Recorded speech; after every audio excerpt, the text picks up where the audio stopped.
Olá, meus irmãos, a paz do Senhor a todos, tudo bem com vocês? Espero que sim, na graça e na paz do nosso Deus. Aqui quem vos fala é o pastor Caio, sou pastor aqui da Igreja Assembleia de Deus Belém, e nós vamos dar continuidade ao tema Avivamento Bíblico, que é o tema que nós temos proposto para os irmãos e temos disponibilizado tanto na página do nosso Facebook da Igreja Assembleia de Deus Belém, assim como também no YouTube. É só você digitar lá Instituto MBEC, Instituto MBEC, MBEC, e você vai ter acesso à nossa playlist. Dá para você assistir inclusive no conforto aí da tua casa, na tua televisão, caso você não queira usar um computador. Então a gente tem essas duas formas, na página da nossa igreja, Assembleia de Deus Belém, e também no YouTube, digitando Instituto MBEC. Um grande abraço e fiquem todos na paz do Senhor. Então, irmãos, nós vamos ver agora, dando continuidade no nosso tema Avivamento Bíblico, essa que é a lição de número 6, nós vamos entender um pouco mais, através de um exemplo que nós vamos colocar para os irmãos, a verdade que nós fomos ministrados na lição anterior. Então, na lição anterior, a gente entendeu a necessidade que nós temos de identificar as pessoas, os instrumentos, os homens que Deus levanta para transferir, para nos capacitar através daquilo que Deus vai dar para nós, através dos seus servos, através do homem.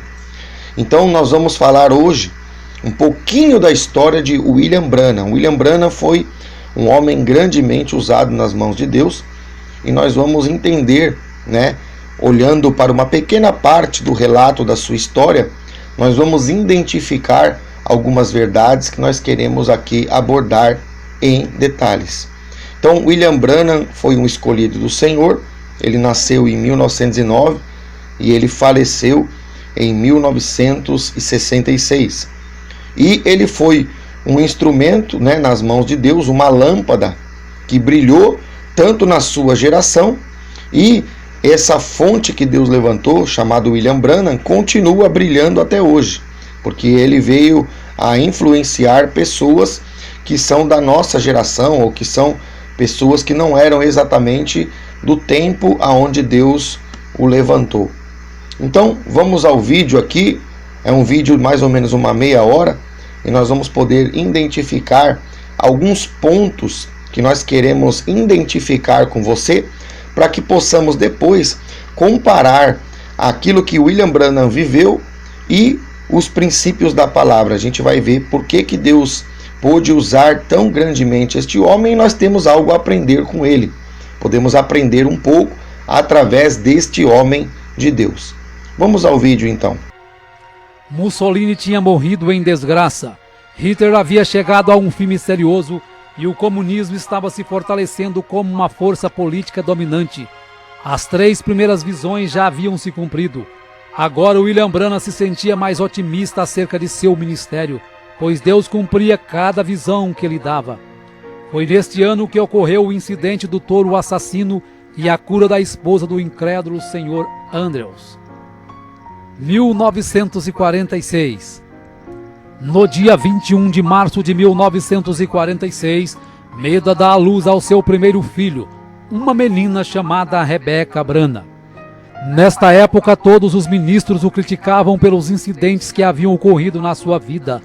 O paradoxo de pregar a cura divina é perder tantos queridos de uma só vez, e acabavam por dizer que todos os milagres que seguiam as visões procediam de poderes demoníacos.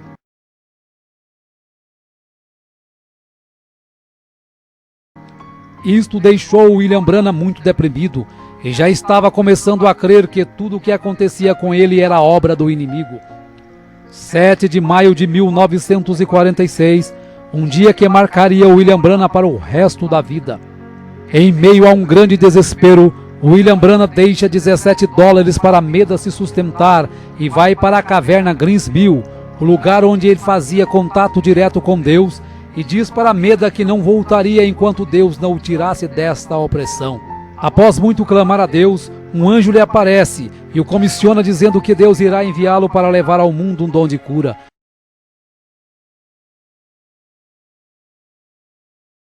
Para que as pessoas pudessem crer nele, era necessário que ele fosse apenas humilde e sincero, e seria-lhe dado 2 sinais como foi dado a Moisés.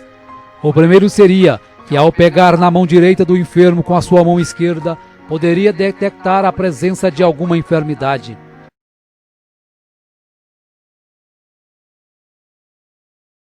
E o segundo seria que, por meio de uma visão, ele diria até os mais profundos pensamentos e intenções dos corações. Assim sendo, todos terão que crer.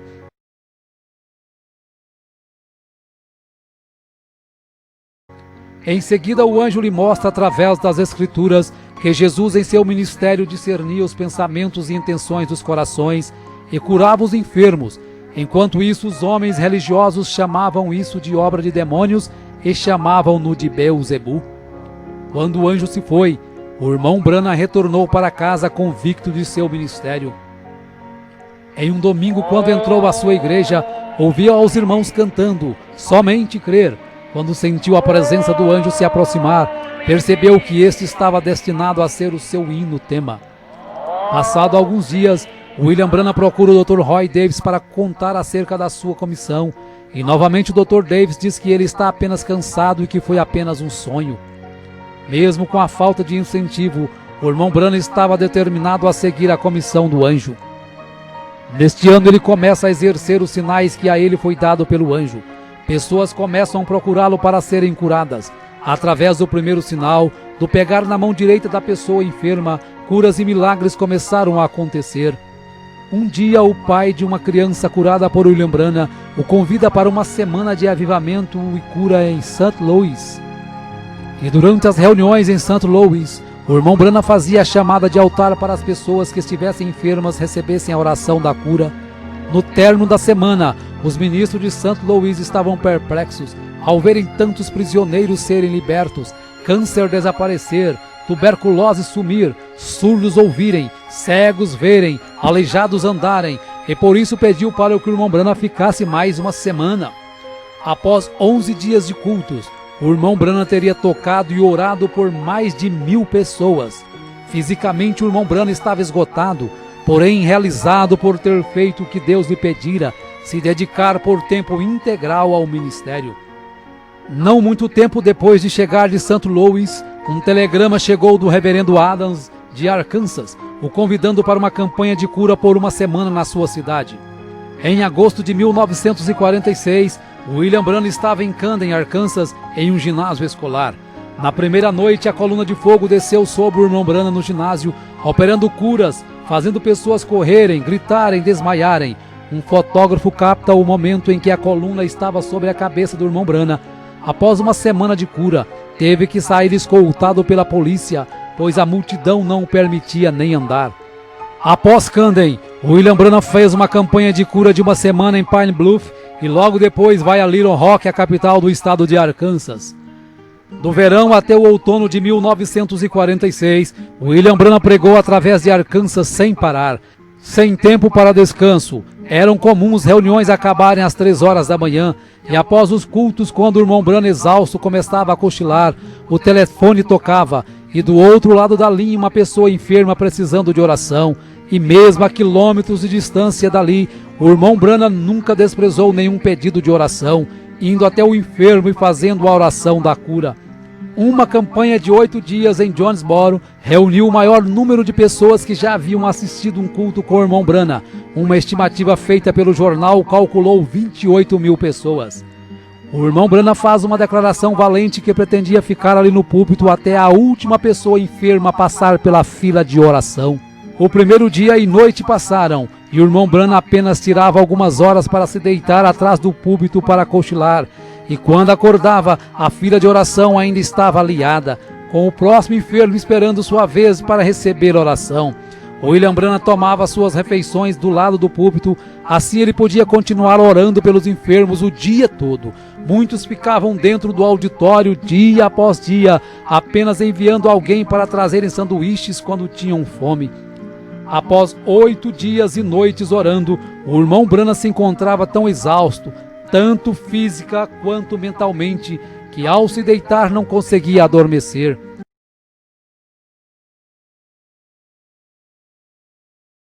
A fila de oração continuava crescendo cada dia mais, e já estava maior do que quando começou no primeiro dia, porém ele não conseguia continuar ali nem mais uma hora.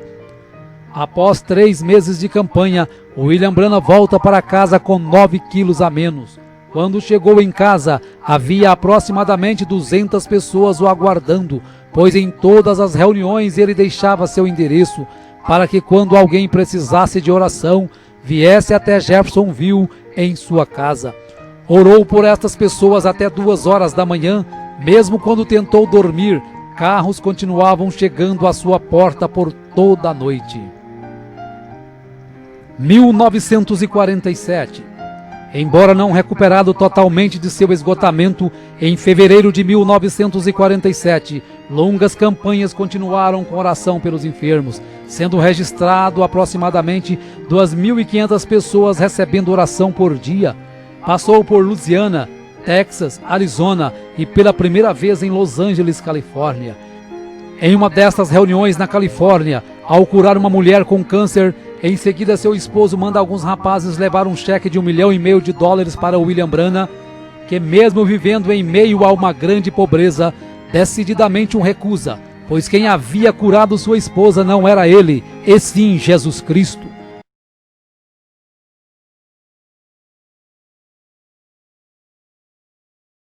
Em todas estas reuniões, os irmãos Jack Moore e Hugh Brown o acompanhavam de perto, carregando o irmão Branham praticamente inconsciente da plataforma e o levando para os hotéis.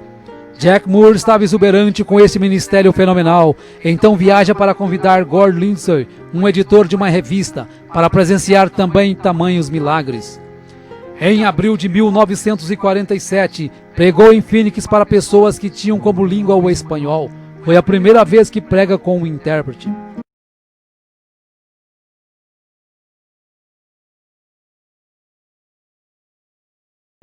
Em maio de 1947, após um culto de cura, ao dividir o quarto com Billy Paul, de 11 anos, o anjo de Deus aparece ao irmão Branham numa madrugada. O irmão Branham pede permissão para que Paul o veja também. Então ele acorda Billy Paul para ver o anjo que sempre está ao lado de seu pai. Ao amanhecer, o irmão Branham olha pela janela do hotel e vê caminhões carregando cadeiras de rodas, macas e muletas acumuladas do culto de cura da noite anterior. Nesta noite o anjo lhe repreende, dizendo que ele estaria confinando muito o dom de cura para realizar milagres.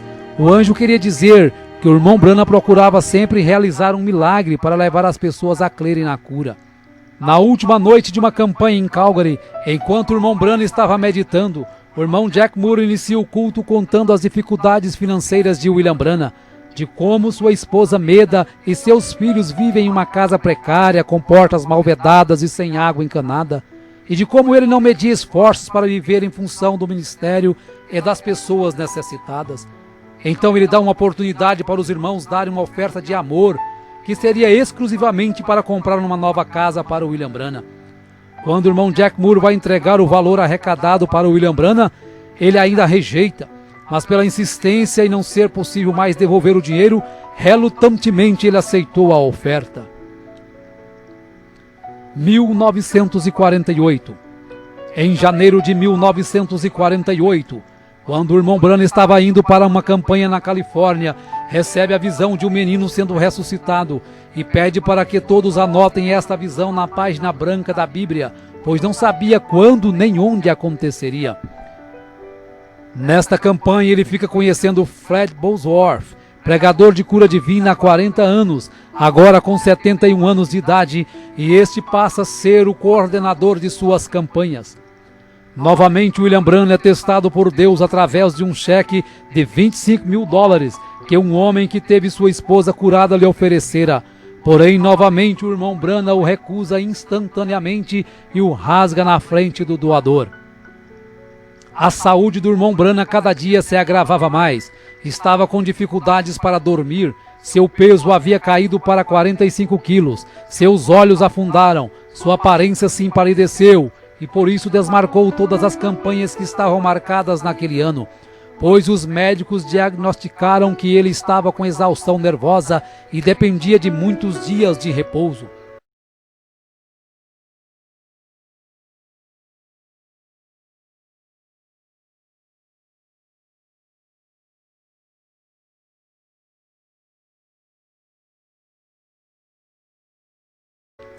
Ele começou a perceber que não podia fazer como estava fazendo, com longas filas de oração até a madrugada ou virando noites. E assim como o sogro de Moisés o aconselhou a dividir as tarefas, o irmão Branham se maravilhou ao ver na revista de Gordon Lindsay que vários homens já estavam conduzindo campanhas de cura divina através dos Estados Unidos e Canadá, tais como William Freeman, Oral Roberts, Jack Coy, Tommy Osborne. E o que mais o entusiasmou foi saber que o seu próprio ministério foi o que havia influenciado estes homens de uma maneira direta ou indireta.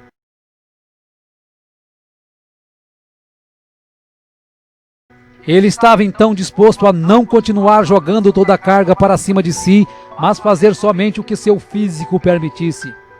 Percebeu ainda através de uma visão que de 7 em 7 anos de sua vida aquela condição nervosa voltava e afetava o seu estômago. Porém, passado alguns dias, quando estava na varanda de sua casa, o anjo visita e diz que ele está curado daquela acidez no estômago.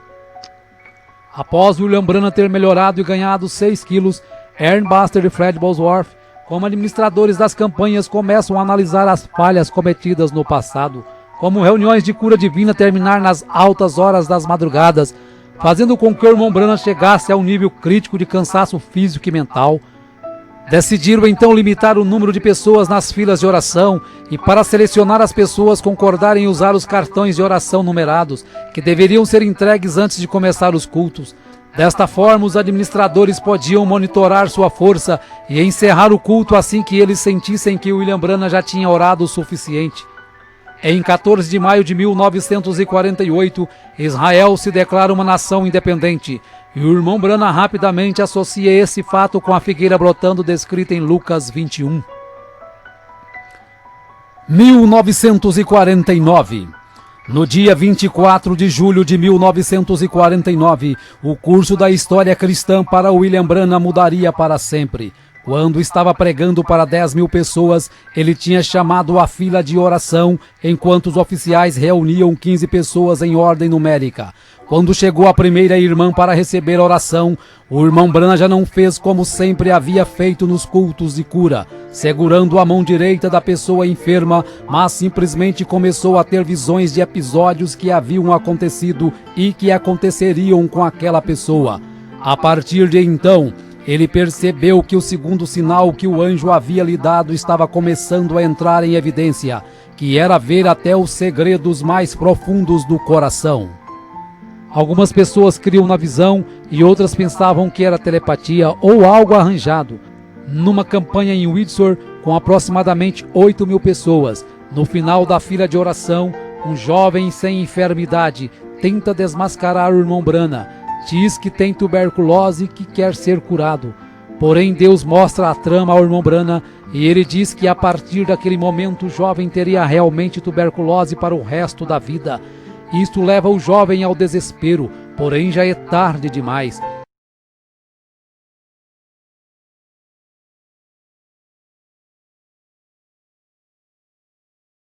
Aquelas visões o enfraqueciam muito, por isso 20 visões por noite já faziam o irmão Branham tremular de fadiga.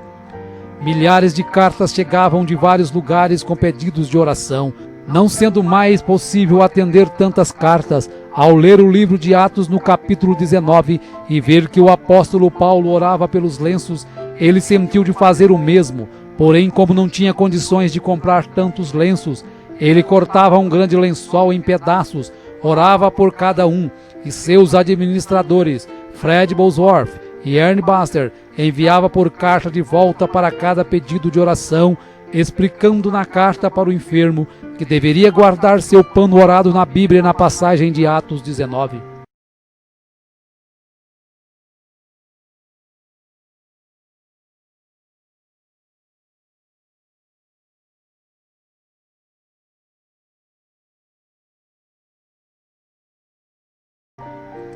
Não passou muito tempo quando começaram a chegar cartas com testemunho das pessoas que haviam recebido os panos orados. Uma campanha em Fort Wayne, Indiana, quando acabara de curar uma criança com pólio, a organista, ao ver isto, levantou suas mãos e gritou, enquanto sobrenaturalmente as teclas do piano continuaram sozinhas a tocar o mesmo hino.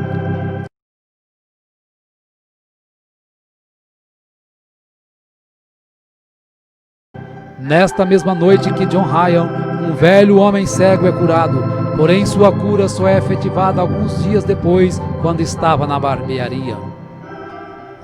1950. Em janeiro de 1950, os administradores do Irmão Branham agendaram uma campanha de 17 noites em Houston, Texas. Embora muitos ministros da cidade contribuíram para as reuniões, Dr. Best, um ministro local, colocou um grande anúncio no jornal criticando o Irmão Branham e a cura divina. Dr. Best queria um desafio em público para provar que cura divina não existia. Então o Irmão Branham envia Fred Bosworth em seu lugar para o debate que aconteceria no Coliseu Sam Houston, no Texas. O William Branham assistiu o debate em um lugar do auditório disfarçado, e após Bosworth e Best muitos se debaterem, o anjo se aproxima do Irmão Branham e fala para ele descer até a plataforma. Era 24 de janeiro de 1950 e o Dr. Best havia contratado alguns fotógrafos do estúdio Douglas para desmascarar o Irmão Branham como impostor. E quando o Irmão Branham começou a falar sobre o seu nascimento sobrenatural e o dom de cura que Deus havia lhe dado, aquele ralo de luz desceu e pairou sobre sua cabeça. Enquanto isso, os fotógrafos rapidamente aproveitam para fotografar o momento em que a luz estava sobre ele. No estúdio Douglas, quando foram revelar as fotos, todas estavam queimadas, exceto uma, a que tinha o halo de luz pairando sobre a cabeça do Irmão Branham. Quando levaram a foto para mostrar a William Branham, humildemente ele diz que se sente muito honrado por Jesus ter permitido ser fotografado ao seu lado. Gordon Lindsay então pede uma análise do negativo da foto e George Lacer, um agente do FBI, conclui que a foto é realmente sobrenatural, sendo posteriormente publicada em várias revistas dos Estados Unidos. Na manhã seguinte ao debate, uma carta de Durban, África do Sul, chega às mãos de William Branham, o convidando para ir orar por Florence Nightingale, que se encontrava com câncer em estado terminal, pesando 22 quilos. Porém, haviam muitas campanhas antes de poder ir à África. No dia 6 de abril de 1950, William Branham, Aaron Buster, Jack Moore, Gordon Lindsay e Howard Branham embarcam em um avião rumo a Londres, Inglaterra, para orar pelo rei George VI. Quando desembarca, fica sabendo que Florence Nightingale estava ali também, pois ela havia ficado sabendo da sua passagem em Londres. Após orar pelo rei, foi até o lugar que estava Nightingale, orou por ela e disse que quando Deus a curasse, seria o sinal de que ele deveria ir até Durban, na África do Sul. Porém, o anjo lhe avisou também que havia uma armadilha preparada para ele nesta campanha da África. Em 14 de abril de 1950, William Branham aterrissa na Finlândia para uma campanha. Em 21 de abril, após o almoço, quando estavam descansando, percebe um acidente no qual um carro havia atropelado 2 garotos. Um havia morrido instantaneamente e o outro estava em coma no hospital. Após alguns minutos observando, estavam todos muito abalados, inclusive o Irmão Branham.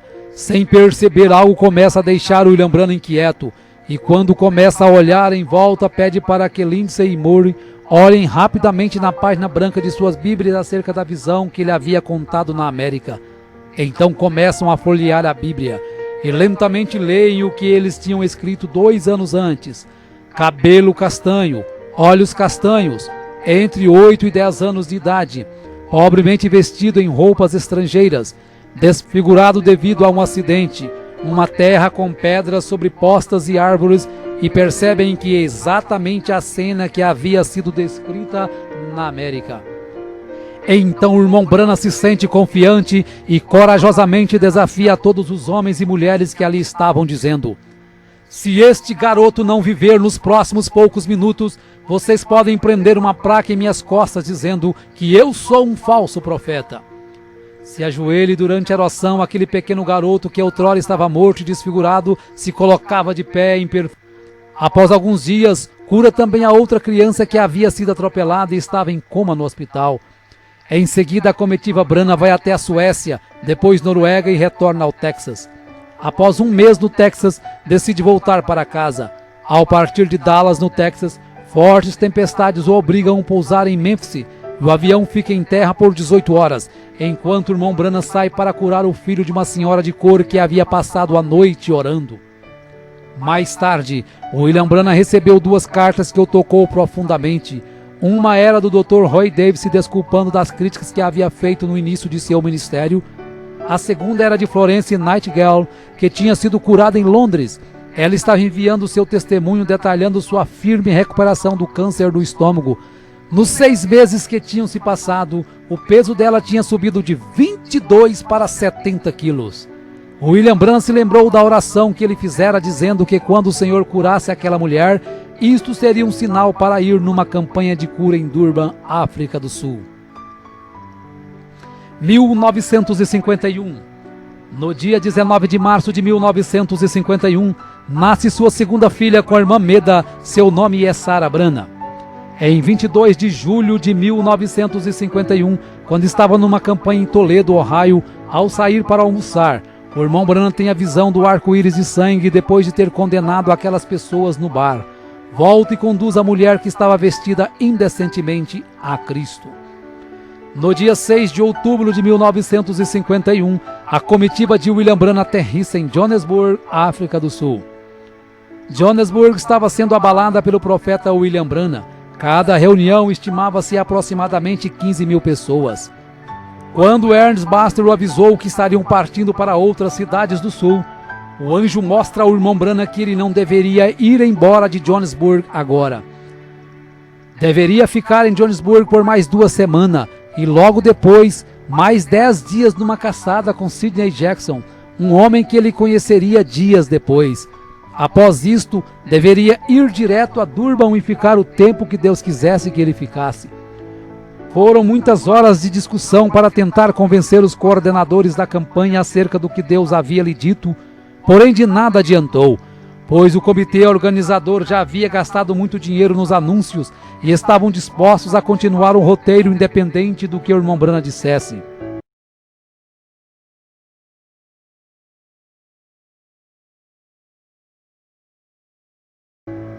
O irmão Branham então foi orar a Deus. E quando estava orando à noite em seu quarto, recebe a visita do anjo que diz para ele ir para as cidades do sul com os coordenadores, conforme eles tinham programado. Porém, esta era uma vontade permissiva de Deus, e ele sofreria muito por isto. Nesta hora, William Branham recorda da visão quando o anjo lhe fala da armadilha que estava preparada para ele na África. Após vários dias de campanha por várias cidades, a comitiva chega a Durban, em 20 de novembro de 1951. O abdômen de William Branham doía muito e logo ele percebeu que era por sua desobediência. Os cultos seriam realizados no hipódromo Greyville e os sermões seriam pregados com auxílio de 15 intérpretes. Na primeira noite, o irmão Branham nota a grande quantidade de raças e o administrador lhe explica que Durban era a única cidade que o governo permitia colocar todos no mesmo lugar. Então o irmão Branham entendeu o porquê Deus queria que ele fosse direto para Durban. O profeta continua sentindo fortes dores no abdômen, mesmo quando estava orando e os enfermos sendo curados. Ele pedia para ser curado também, mas não era respondido, e se viu merecedor daquela rejeição pela desobediência. Em um momento chegou a ser tirado da plataforma chorando de dor. Todos os recordes de frequência estavam sendo quebrados naquelas reuniões. No culto de domingo à noite, estimou-se aproximadamente 50 mil pessoas. Foram tantas curas e libertações que quando o prefeito da cidade chamou o irmão Branham na janela do hotel, ele ficou atônito vendo 7 caminhões de gado abarrotados de cadeiras de rodas, muletas, macas e aparelhos, sendo seguidos por uma multidão de nativos de todas as tribos, ombro a ombro, sem inimizade, cantando somente crer, tudo é possível, somente crer. Durante 10 semanas na África, a comitiva William Branham tinha conduzido 120 cultos em 11 cidades, com a frequência de 500 mil pessoas e 10.000 pessoas sendo conduzidas a Cristo pelo batismo. Tudo isso exigiu que o irmão Fred Bosworth continuasse na África por mais um mês para ajudar aos ministros locais a estabelecerem os novos convertidos a Cristo. 1952. O irmão Branham estava vivendo semanas em um estado miserável com muita dor. Recebe o diagnóstico de uma amebíase invasiva, que era a terceira pior enfermidade que existia. No final de fevereiro de 1952, ele retorna ao médico, que diz que o seu estado está cada vez pior e que se as amebas caírem em sua circulação sanguínea e chegar ao seu cérebro ou seu coração, ele viveria apenas mais 10 horas. Às 3 horas da manhã, o anjo acorda e lhe diz que ele está curado daquelas amebas, pois o preço da vontade permissiva já havia sido pago. O irmão Branham retorna às suas campanhas em 13 de julho de 1952, com 8 dias de cultos em Hammond, Indiana. Em agosto inicia a campanha em Battle Creek, Michigan. Durante esta campanha, o anjo do Senhor se aproxima de William Branham e diz: encerre as reuniões em Battle Creek e vira Minneapolis imediatamente. Mais uma vez o irmão Branham teria que sair de um compromisso para cumprir a vontade perfeita de Deus. Só que dessa vez ele não desobedeceu a Deus, passando no teste que Deus lhe dera, mostrando o que aprendera com o acontecido na África.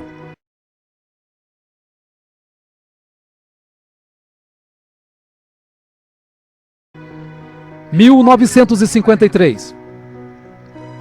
Após alguns meses de campanha em 1953, passando pela Flórida, Arkansas e Indiana, o irmão Branham decide passar o resto do verão descansando em casa.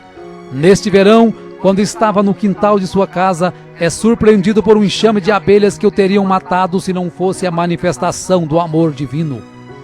Em agosto de 1953, o profeta recebe a proposta do pastor Leroy Cope de Los Angeles para fazer um filme documentário acerca do seu ministério, o qual Cope chamaria de O Profeta do Século XX.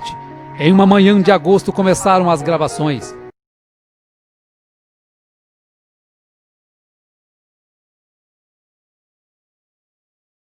Foi neste período que Billy Paul, com 18 anos, começou a se distanciar dos caminhos de Cristo. Mesmo sendo aconselhado por seu pai, decidiu tomar o caminho errado. Após algum tempo de rebeldia, se encontra na cama de um hospital, quando o anjo ordena que William Branham vá até ele. No quarto do hospital, o irmão Branham avisa que é ele que tem que orar, pois ele que pecou. Após sua oração, ali mesmo Billy Paul é curado e levado de volta para os caminhos de Cristo. 1954. Em setembro de 1954, começou sua terceira viagem além-mar, voando para Portugal. Saindo de Portugal, voou para Roma, na Itália, onde tinha uma audiência marcada com o Papa. Porém, a cancelou logo que lhe foi descrita as formalidades de beijar o seu anel e chamá-lo de Santo Pai. Saindo de Roma, voou até Cairo, no Egito, onde visitou as pirâmides. No dia seguinte, seu entusiasmo havia crescido, pois estava indo para Jerusalém.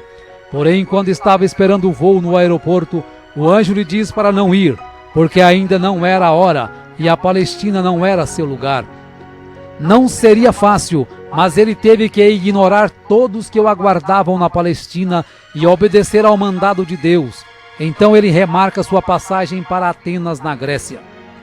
Partindo da Grécia, voou para a Arábia Saudita e dali para Bombai, na Índia. Em Bombai, o público supera todos os recordes de todas as reuniões já presenciadas pelo irmão Branham. O prefeito estimou 500.000 pessoas em um só culto. Ao voltar da Índia, com o corpo exausto, em outubro vai para as montanhas do Colorado caçar e retorna ao lar reanimado corporalmente. 1955. Após 7 anos de evangelismo internacional, ele estimou que 500.000 pessoas tinham aceitado a Cristo como seu Salvador, e não era possível estimar quantos milhões receberam a cura através de suas orações. Já que suas campanhas de cura divina atraíam multidões internacionais, ele sempre pregava sermões simples, esperando minimizar as críticas e aumentar a aceitação. Sabendo que Deus estava lhe chamando para ensinar mais doutrina, Em janeiro de 1955, pregou 13 vezes em 11 dias na Igreja Filadélfia de Chicago, Illinois. Vários sermões doutrinários foram entregues e, entre eles, o princípio e o fim da dispensação gentílica.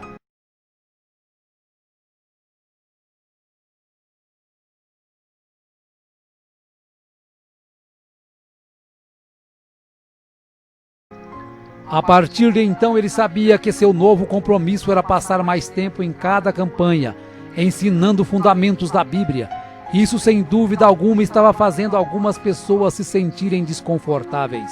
Então, irmãos, conforme foi possível acompanharmos através do vídeo que conta a história de William Branham, né, pelo menos um pouquinho da trajetória deste escolhido de Deus, nós pudemos aí ver e verificar 17 pontos que nós destacamos para podermos avaliar a vida de William Branham dentro dos princípios da palavra de Deus. Então eu coloquei aqui o tópico número 1 e o tópico número 3, né, acusado de ser servo de Satanás e a manifestação da palavra através do toque. São dois tópicos que nós vamos trabalhar no final dessa ministração. Mas nós vamos então passar a avaliar os outros 15 tópicos para que depois a gente possa finalmente, né, passar por esses dois tópicos que a gente está deixando para o final. Então, o tópico de número 2 fala, né, através do vídeo a gente viu que o anjo sempre esteve presente no ministério de William Branham. Então, a gente vê a característica no ministério dele que havia a presença de anjos. Teve uma parte, inclusive, do vídeo que a gente não colocou, você pode, inclusive, pesquisar na internet, que fala a respeito de uma visão que aparecem 7 anjos num formato assim, meio circular. A gente não falou e não colocou este relato, mas no vídeo mesmo aí já foi dito, né, foi referenciado que o William Branham sempre estava partilhando do seu ministério também com os anjos de Deus. E agora nós vamos comparar tópico a tópico, começando por esse tópico de número 2, nós vamos comparar por dentro da Bíblia, para que a gente possa ver que o que acontecia no ministério de William Branham, né, aprendendo de Deus através do homem William Branham, a gente vai ver que está presente também nos escritos, né? Vamos citar alguns trechos da escritura para podermos comparar o que foi vivido por William Branham e o que está registrado na Bíblia Sagrada. Então, o ministério dele continha a presença de anjos. Em Mateus 4, versículo 11, acerca do Senhor Jesus, após a tentação que Jesus passa, a Bíblia diz o seguinte: com isto o deixou o diabo, e eis que vieram anjos, veja só que está no plural, vieram anjos e o serviram. Então Jesus foi servido através dos anjos de Deus. Então o próprio ministério do Senhor Jesus, ele já começa, após a sua consagração ali no período da tentação, ele já começa partilhando dos anjos, né? Os anjos estavam servindo Jesus após ele ter vencido a tentação que o adversário impôs a ele lá no deserto.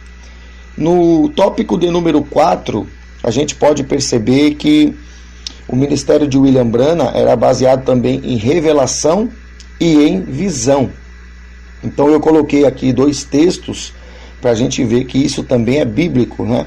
Mateus capítulo 12, versículo 25 diz o seguinte: Jesus, porém, conhecendo-lhes os pensamentos. Então Jesus conhecia o quê? Os pensamentos. Jesus tinha o quê? Revelação do oculto, do escondido, porque o que a pessoa pensa não fala, só Deus para conhecer, né?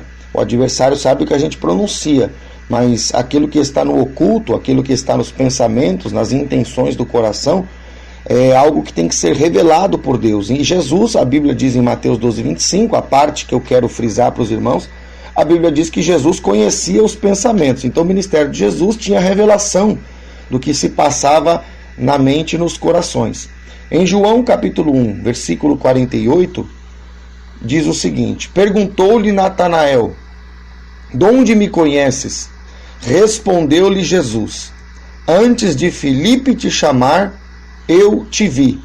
Então eu peguei a parte também pertinente à visão de Jesus, né? Então Jesus teve visão com este Natanael, e este Natanael estava recebendo a palavra de Jesus, e Jesus disse para ele: antes de Filipe te chamar, eu te vi. Quer dizer, Jesus tinha visão. Então está confirmando, está batendo com aquilo que estava presente no ministério de William Branham. O tópico de número 5 é o tópico onde a gente vê que o ministério de William Branham, ele prova de uma característica peculiar, que é a renúncia. Ele renuncia, o seu tempo, a sua comodidade para servir ao propósito de Deus, e ele era dedicado, porque ele ficava horas e horas e horas ali se dedicando, principalmente na questão ali da oração, para poder atender as massas, atender o povo. Então, Hebreus capítulo 12, versículo 2, diz o seguinte: olhando firmemente para o autor e consumador da fé, Jesus, o qual em troca da alegria que lhe estava proposta, suportou a cruz, não fazendo caso da ignomínia, e está assentado à destra de Deus. Então a gente vê que Jesus renunciou à alegria para enfrentar ou para suportar a cruz.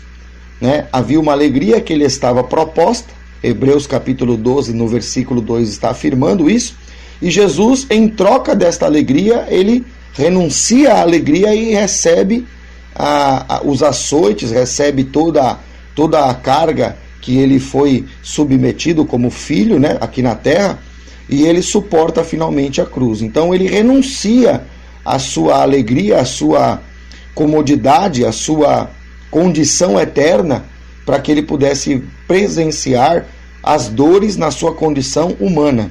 Então a renúncia está presente no ministério de Jesus, e a dedicação também, porque Jesus, a Bíblia diz que Jesus, ele tinha compaixão das vidas, e a Bíblia diz que ele atendia a todos, curava a todos, Isso aí está no Evangelho de Mateus, capítulo de número 4, versículo 23. Eu vou deixar isso aí para vocês pesquisar, para vocês também poderem verificar. É uma forma de fazer vocês poderem acompanhar a Bíblia, não só pelo que a gente diz aqui. O tópico de número 6, a gente vê que o William Branham, a gente viu ali no vídeo, que tentaram comprar o William Branham com um cheque de $1,5 milhão. E aí o William Branham fala: não, isso aí não é cabível, isso não pode acontecer. Ele rasga o cheque, porque ele diz para a pessoa que queria dar o cheque que a cura foi dada por Jesus, não foi ele que curou, ele foi o instrumento, mas foi Jesus quem curou. Então ele não podia vender algo que não é cabível de ser vendido, Jesus, ele dá de graça, a gente transfere de graça. Então ele foi íntegro na questão financeira, ministério que tinha integridade em relação ao dinheiro.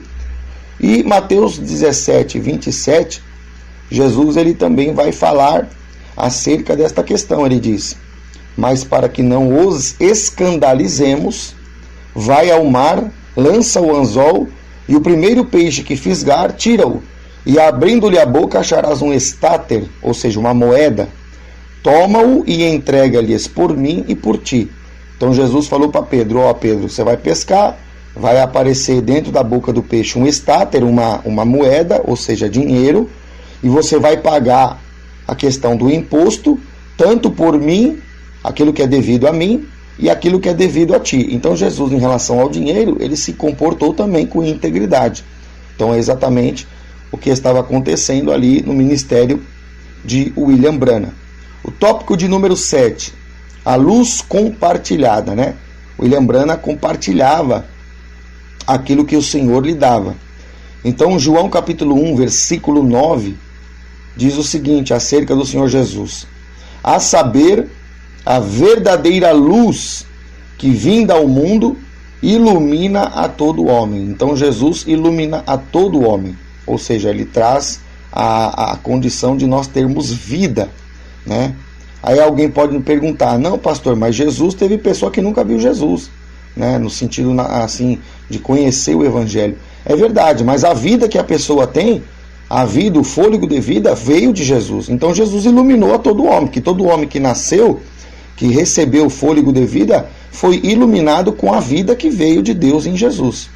Então, Jesus, nesse sentido, ele compartilhou a sua luz de uma forma geral, porque todo ser que tem vida, todo ser humano que tem vida, é porque Jesus permitiu que ele recebesse o fôlego de vida. Então, William Branham compartilhava a luz na medida que Deus lhe deu, e Jesus compartilha a luz numa medida ainda maior, porque Jesus compartilhou a luz no sentido de dar vida a cada ser humano que veio ao mundo, né? Tópico de número 8, o motivo do porquê compartilhar a luz. Multiplicar a unção. Então, William Branham, ele era uma ferramenta que inspirava e estava transmitindo àqueles que estavam presentes nas suas reuniões uma forma, um modelo, né, para que as pessoas pudessem replicar aquele modelo, para que as pessoas pudessem alcançar êxito nos seus ministérios através da unção que o William Branham estava transferindo também para estes. Então, lá nos Estados Unidos, se você observou bem no vídeo, você viu que vários estavam fazendo campanhas parecidas com as campanhas que o William Branham fazia. Isso alegrou muito o William Branham. Ele viu que a unção estava sendo multiplicada. Referenciando esta verdade nas Escrituras, a gente tem no capítulo 2 do livro de Atos, versículo de número 8, ele diz assim: mas recebereis poder ao descer sobre vós o Espírito Santo, e sereis minhas testemunhas, tanto em Jerusalém, como em toda a Judéia e Samaria, e até os confins da terra. Então, Jesus estava prometendo o Espírito Santo, para que através da manifestação do ministério de Jesus, que tinha nos dado a condição de receber o Espírito Santo, a unção também seria multiplicada. O Espírito Santo seria derramado na igreja para que eles pudessem testemunhar, ou seja, fazer aquilo que Jesus fez, testemunhar acerca do Evangelho do Reino, e isso seria a manifestação da multiplicação da unção, porque o que Jesus fez, pregou, ensinou, curou, os seus discípulos e principalmente também até os seus apóstolos iriam fazer também com que isso fosse reproduzido, né? A unção seria multiplicada. Então você vê que os apóstolos copiam Jesus na condição de homem, Jesus como homem, porque Jesus é Deus e é homem. Jesus como homem, ele libera a unção. Quando ele sobe, a unção é multiplicada, porque o Espírito vem e os seus discípulos que ficaram vão copiar o mestre, né? Vão repetir aquilo que Jesus tinha feito.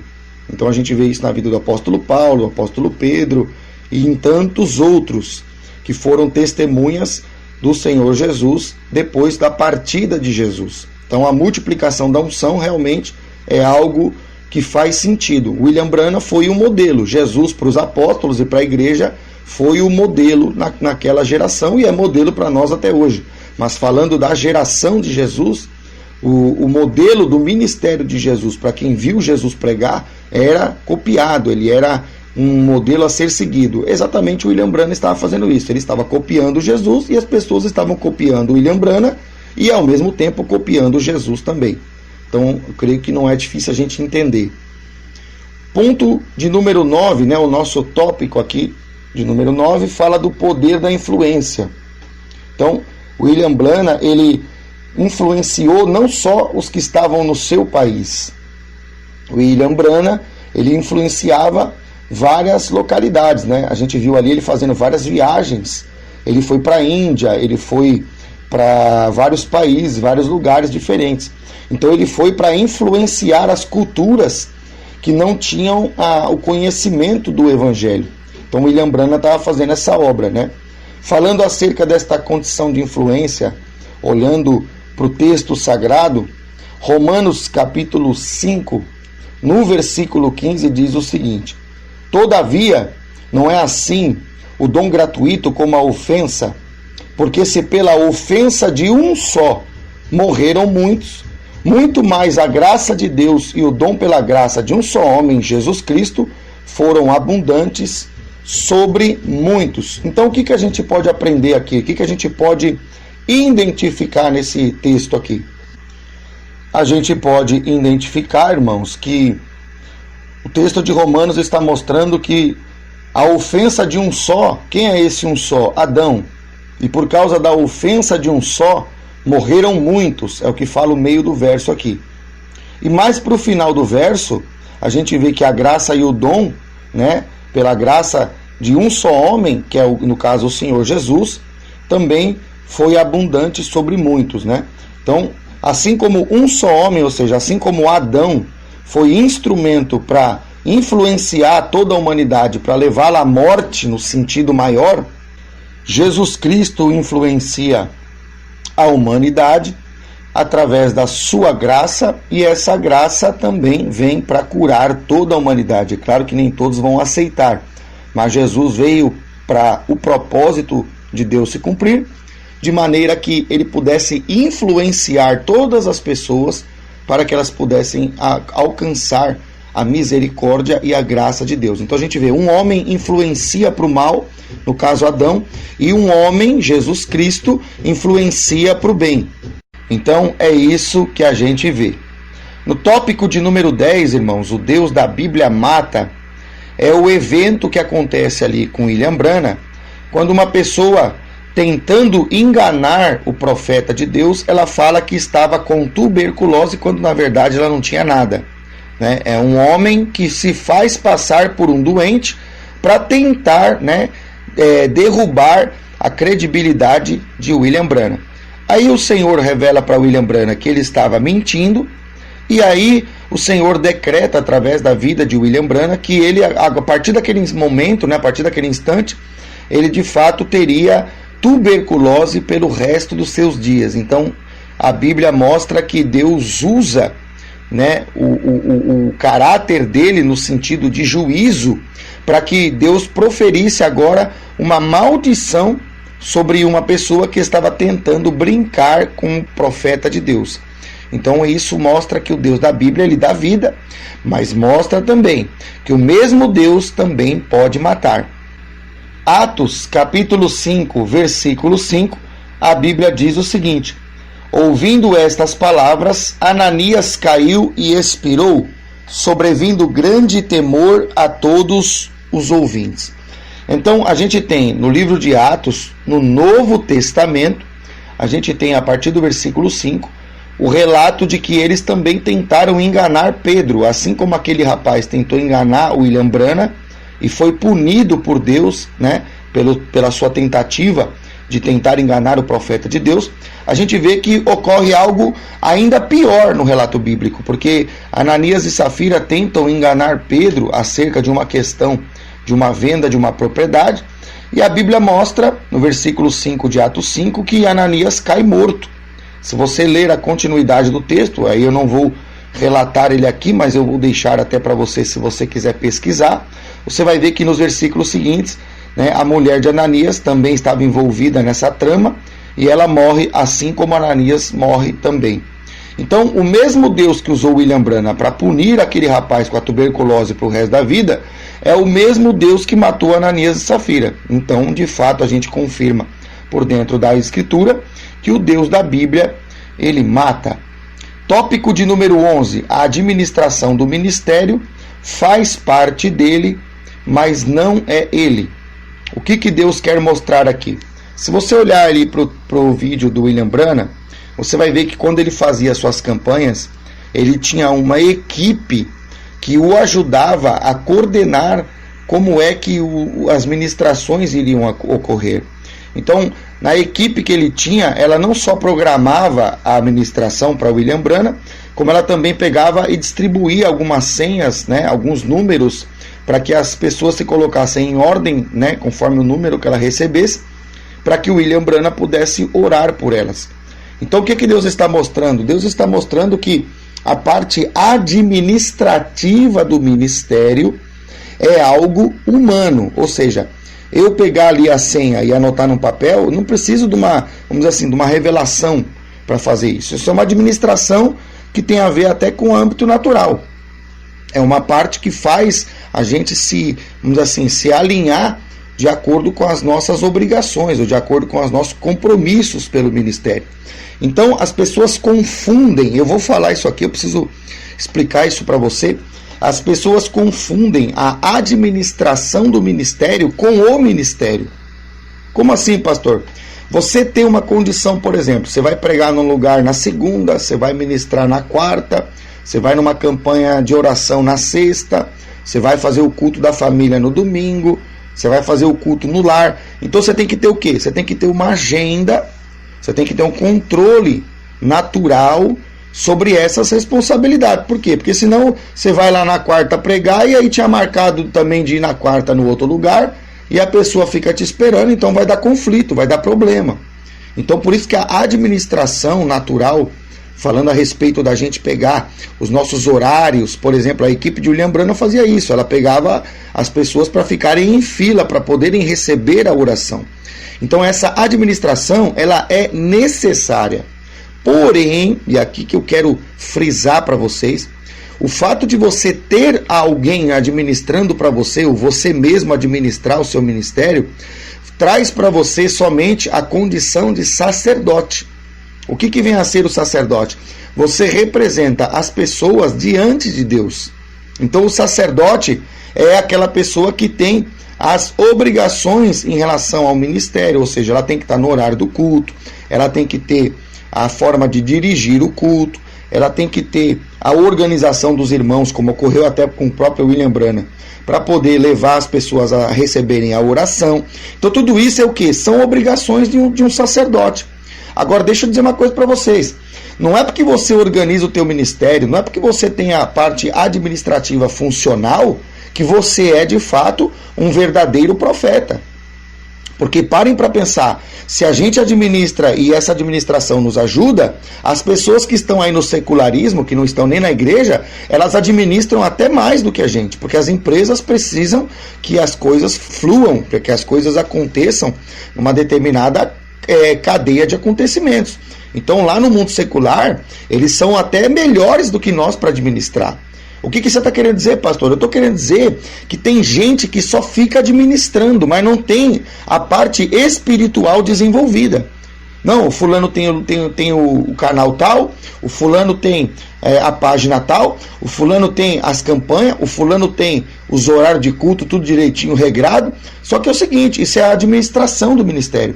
Agora, o ministério não é isso, o ministério é mais do que isso. Então tem muita gente que tem a visão errada de que ele pode ter a administração natural, que é útil, vou frisar aqui, é útil, mas ela não faz você se tornar um verdadeiro profeta. Não é porque você tem agenda que você é profeta, não é porque você dirige culto que você é profeta, não é porque você faz isso, faz aquilo e faz aquilo outro, e as coisas funcionam no natural, que no espiritual tu é um profeta, tu é um homem de Deus, tu é um servo usado por Deus. Então o que eu estou querendo dizer aqui, para você entender? A administração natural faz parte do ministério. A administração natural ajuda o ministério. A administração natural contribui com o ministério. Porém, a administração espiritual é o que dá para o ministério a condição de ser ministério verdadeiro. Porque você imagina, os discípulos organizam todos para virem até Jesus. Aí chega em Jesus, vamos dizer, estou pondo uma hipótese, tá? Isso aqui é impossível, mas eu estou pondo uma hipótese para vocês entenderem. Aí os discípulos trazem as multidões para Jesus, aí chega em Jesus, Jesus não tem palavra revelada, Jesus não tem cura, Jesus não tem libertação, Jesus não tem palavra profética, então Jesus teria o quê? Uma administração dos discípulos, mas não teria o mais importante, que é a unção, que é a graça, que é o dom de Deus. Então Deus está mostrando que ter a administração é ótimo, mas só administração não faz de você o ministro. Entende isso? A administração natural te prepara para o ministério, te ajuda a coordenar o ministério, mas você tem que ter a unção, você tem que ter a manifestação do Espírito, você tem que ter a palavra de Deus sendo ministrada no seu coração. Porque senão, você vai ser só um sacerdote. Desculpa, mas eu tenho que te explicar isso aqui. Você nunca vai ser um profeta. Você nunca vai ser um líder em Deus. Então tem gente que confunde as coisas. Não, ele veio lá da empresa, ele pensa, agora eu administro aqui na igreja, já sou o homem de Deus. Não é não. Porque Jesus, ele fazia as obras e ele transferia algo que era maior do que o natural. O que era esse algo? A unção de Deus, a graça de Deus, a manifestação de Deus. Então a gente tem que administrar, para nós entender, e a gente tem que buscar a administração agora espiritual. Você tem que administrar o teu tempo de oração, você tem que administrar o teu tempo de leitura bíblica, você tem que administrar o teu tempo de jejum, teu tempo de consagração, teu tempo de ir no monte, se você pode ir no monte. Então você tem que administrar esse lado também. Porque senão, irmão, você vai ficar só na administração natural e achando que tem ministério espiritual, quando na verdade você é só mais um que está fazendo a liturgia, mas não tem a essência. Entende? Então a gente precisa abrir os olhos para algumas coisas, né? Essa é uma vertente que tem se proliferado em muitos lugares que eu tenho percebido. O camarada, ele tem a padaria, ele limpa o chão. Vou dar um exemplo aqui através de uma padaria, né? A gente falou que a padaria é um tipo de fonte. A gente exemplificou isso lá na lição anterior. Então a padaria é a fonte. Aí você limpa o chão, aí você prepara para abrir na hora certa, você faz ali as prateleiras estarem em bom estado, só que aí só falta uma coisa, o pão. Então, veja, você administrou a padaria por completo, lavou, limpou, veio no horário certo, fez tudo certo. Só que na hora que o cliente chega, essa administração é boa, mas na hora que ele chega, o que ele quer? Ele não quer a sua administração só, ele quer o pão. Então você tem que fazer todas essas coisas, mas não deixar de administrar o teu tempo com Deus. Porque senão o seu ministério vai virar um ministério natural. Você vai parecer um cara organizado para os homens ver, mas você não vai ter aquilo que precisa ter, que é o pão da vida, para alimentar. Então eu creio que Deus já esclareceu. Vamos ver isso nas Escrituras. Mateus capítulo 12, versículo 14, diz o seguinte: ordenou-lhe Jesus que a ninguém o dissesse, mas vai, disse, mostra-te ao sacerdote e oferece pela tua purificação o sacrifício que Moisés determinou, para servir de testemunho ao povo. Então Jesus já tinha purificado, Jesus já tinha curado, e aí Jesus já tinha completado nesse exemplo, né, nessa passagem, Jesus já tinha completado a manifestação do Espírito, ou seja, a parte mais importante neste exemplo já tinha ocorrido. E aí Jesus vira para este rapaz que foi curado, ele fala: vai e te mostra ao sacerdote, oferece pela tua purificação o sacrifício que Moisés determinou para servir de testemunho ao povo. Então ele diz: agora você vai e faz a parte administrativa, ou seja, você faz uma obra que vai ser útil, mas que vai ficar como uma representação diante do povo. Então seria a referência à administração natural, embora tivesse condizente com a lei de Deus, mas era uma complementação daquilo que era necessário acontecer para que o povo pudesse ter o testemunho. Então você vê, tem uma parte que a gente faz que é um cumprimento de uma regra natural, né, que está até determinada na palavra, mas que serviria para testemunhar ao povo. E tem uma parte que é a parte que só aquele que está na mão de Deus pode fazer, que é a cura que Jesus deu para esse doente aí. Então a gente vê que é uma coisa que temos que unir as duas realidades. Não dá para ficar só na administração natural e negligenciar a busca do Espírito. Mas quando nós buscamos ao Espírito, é importante que a gente faça regrada a nossa forma de saber ministrar e de operar pelo ministério, para que o povo tenha um testemunho, para que você não chegue atrasado no culto, para que você não chegue e dê a impressão para o povo de que você não está preocupado com a obra que a igreja faz. Tudo isso é importante. Então é isso que Deus está querendo mostrar. A gente precisa identificar as duas realidades e fazer uma trabalhar do lado da outra. Porque também tem aqueles que querem administrar a igreja como administra a empresa dele. A igreja não é empresa, a igreja é ministério. Então a gente tem que entender e diferenciar as coisas, e trabalhando nos dois lados, a gente vai ser uma bênção. Assim era o ministério de William Branham, né? Tinha pessoas cuidando da parte administrativa, e ele estava também preparado para Deus usar ele para curar muita gente, para abençoar muitas pessoas. Tópico de número 12, o testemunho da unção apostólica. Então, em Atos, irmãos, capítulo 19, versículo 12, a Bíblia diz o seguinte: a ponto de levarem aos enfermos lenços e aventais do seu uso pessoal, diante dos quais as enfermidades fugiam das suas vítimas e os espíritos malignos se retiravam. Então a gente vê que a Escritura está mostrando que a palavra estava se cumprindo, assim como ocorreu no ministério de Paulo, a palavra que era a evidência da unção apostólica, porque o texto diz a ponto de, quer dizer, havia uma unção num determinado patamar, né, num determinado nível. E a Bíblia mostra que Paulo ungia os lenços e os seus aventais do uso pessoal, e a Bíblia mostra que esses instrumentos, né, que essas vestes faziam o papel de ser instrumentos de cura para muitas pessoas que tinham enfermidades e espíritos malignos. E o que isso mostra? Isso mostra a confirmação do tipo de unção que o William Branham tinha, porque ele estava também operando da mesma forma, né?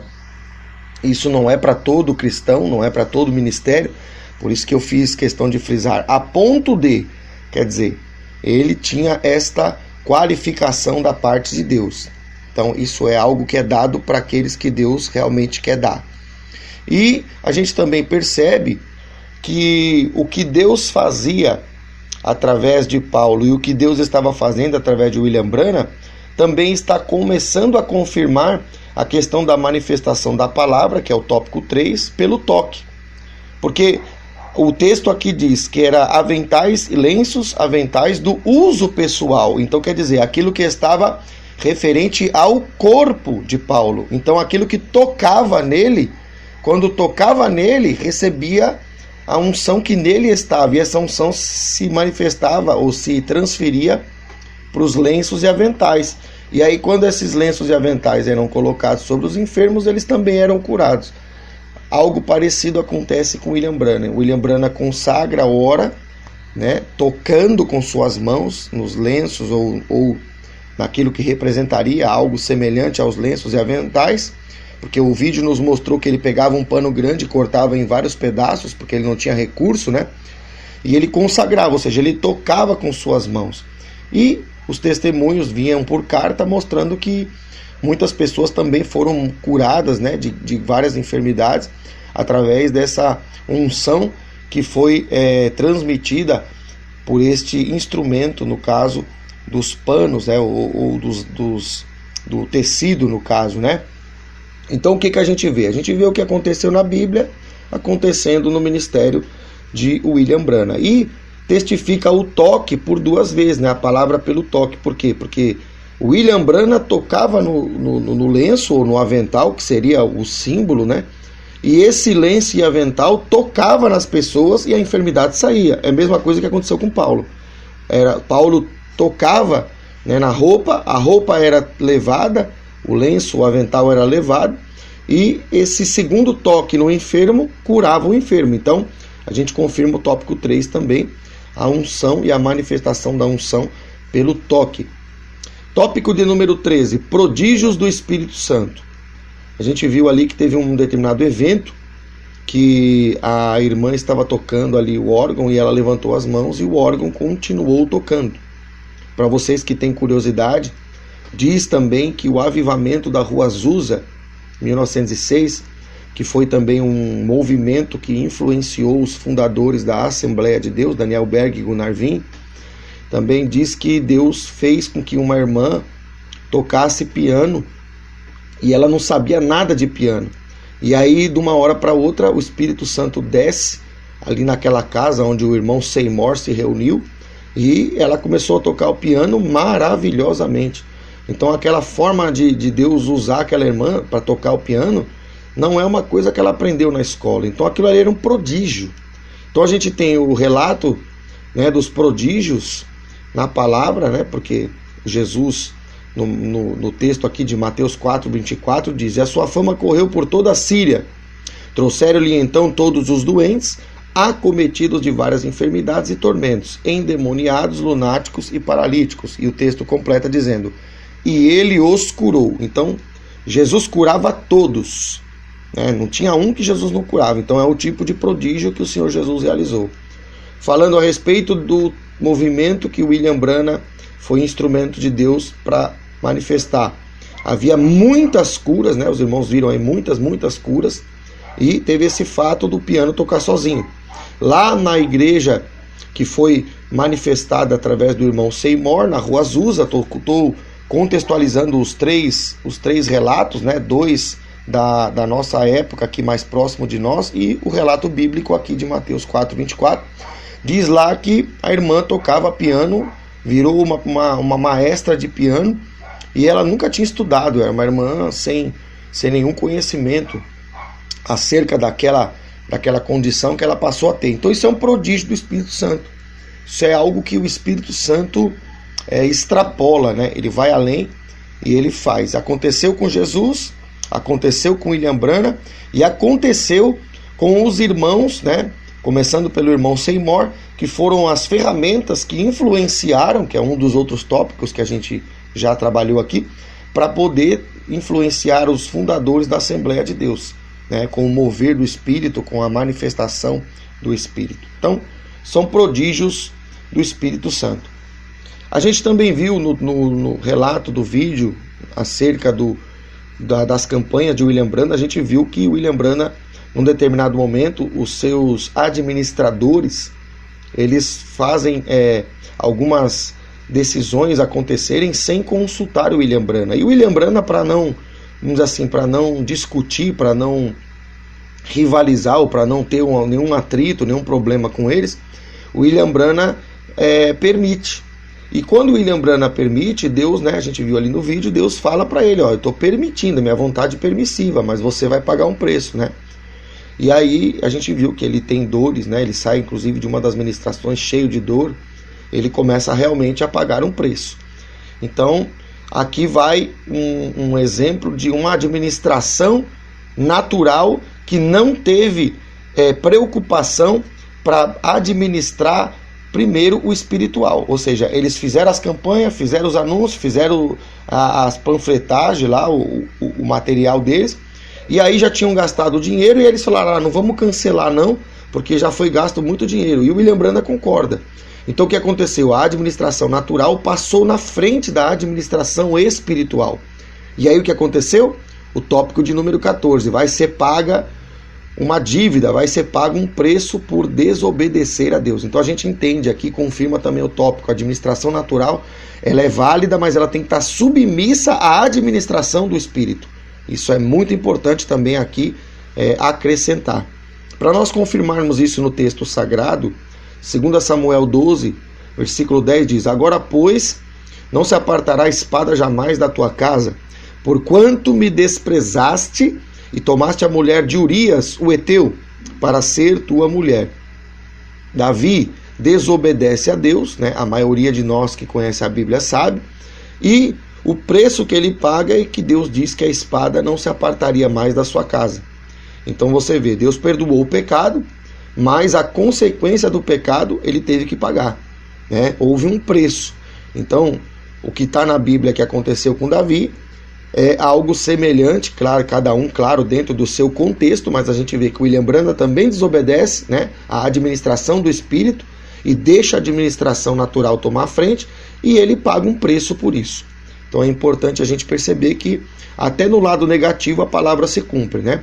Infelizmente ele teve que aprender e teve que sofrer por causa da sua desobediência. Tópico de número 15, a gente vê que há também a condição de nós aprendermos com os erros. Então a gente viu ali que o William Branham, numa segunda ocasião, estava também preparado uma determinada campanha para ele ir ali na Palestina, e Deus falou que o lugar dele não era ali. E aí o que ele faz? Ele, contrariando a todos, ou seja, ele contraria toda a administração natural. Agora ele já tinha aprendido, porque ele tinha errado na outra oportunidade. Aí agora ele vem e vai fazer diferente. Agora ele vai botar a administração espiritual na frente da material. Então aí cumpre-se o tópico 15, né? Ele aprendeu com seus erros. É o que a gente tem que fazer, né, irmão? Errar é humano, mas errar o mesmo erro, aí já é tolice, né?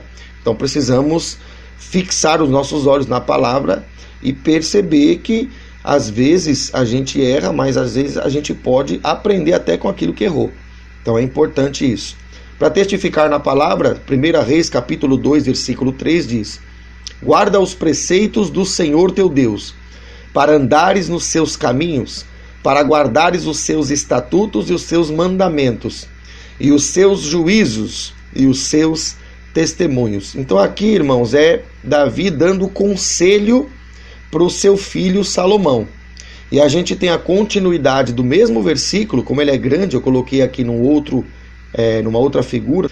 Ele diz assim, ó: como está escrito na lei de Moisés, para que prosperes em tudo quanto fizeres, e por onde quer que fores.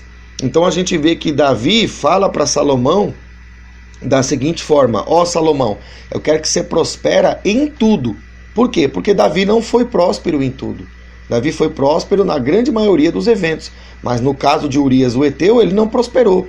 Ele achou que ia deixar Deus de lado aquilo ali, e Deus foi e cobrou dele, né? Deus foi e fez ele ser punido por aquilo, né? A consequência, melhor dizendo, puniu Davi.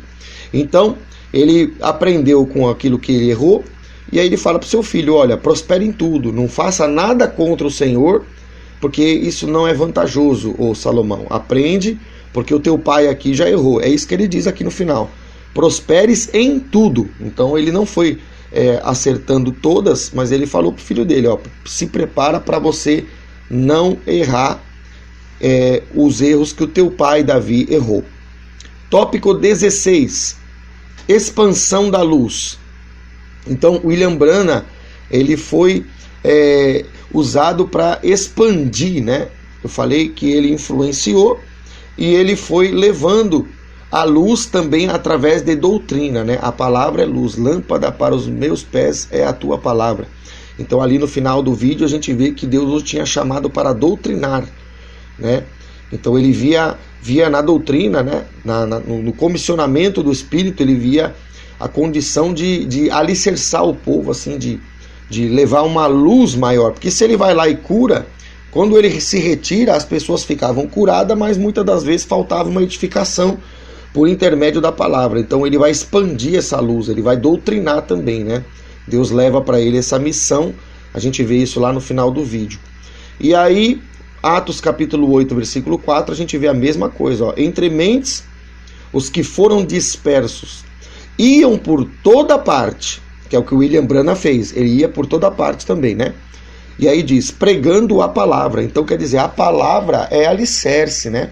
A palavra é base. Então tem que curar? Tem que curar. Deus quer curar? Deus quer curar. Tem que estar colocado na mão de Deus para Deus nos usar? Tem que estar colocado para Deus nos usar. Mas tem que também expandir a luz, né? Tem que iluminar ou alumiar a mente das pessoas com a luz de Cristo, né?